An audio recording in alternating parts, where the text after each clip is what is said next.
Akiba, Morning Live.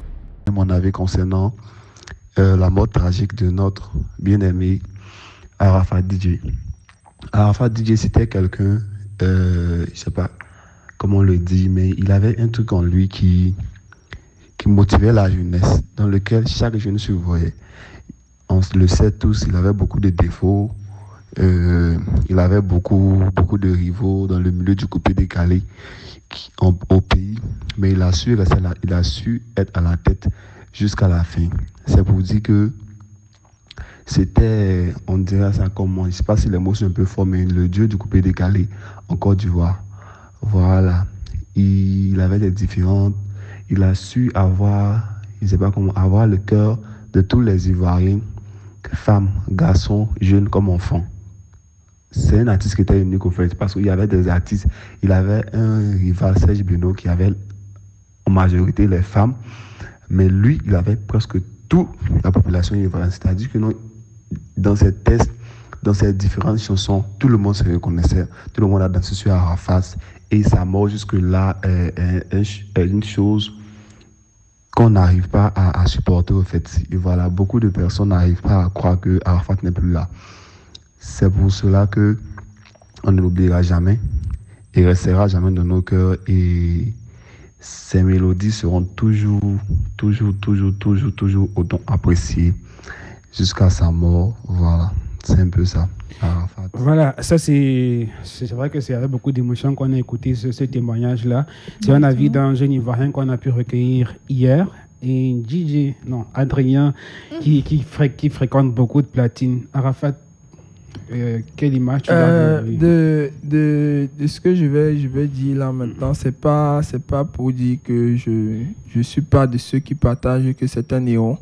C'est une icône, c'est une étoile qui s'est en allée. Mais pour dire vrai, dans mes partitions, j'ai pas trop de musique d'Arafat.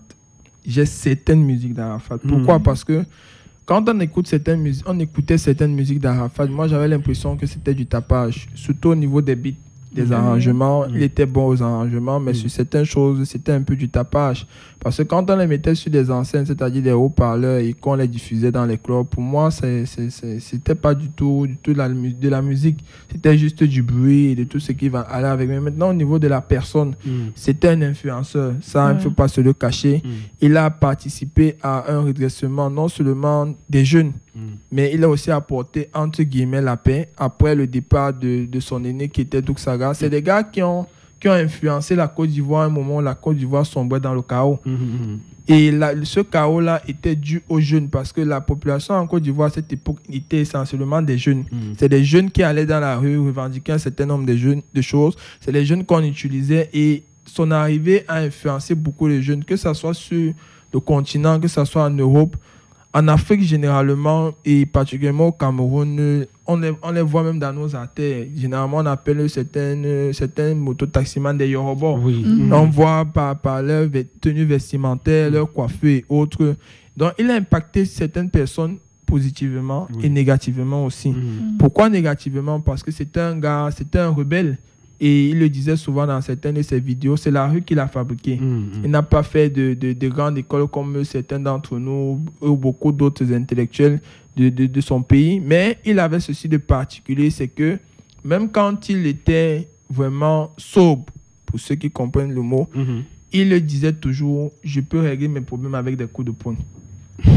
Et c'était son quotidien. Je me souviens une fois lors de sa venue au Cameroun, à l'époque encore, quand on avait une grande discothèque de la place qui a fermé, il était au milieu de la foule et les gars voulaient, entre guillemets, venir l'agresser.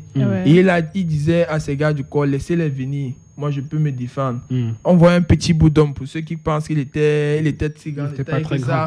On voit un petit bout d'homme comme Nikita qui dit avec toute une mamaille de personnes. Donc, en fait, c'est un peu ça l'image que moi, je garde d'Arafat.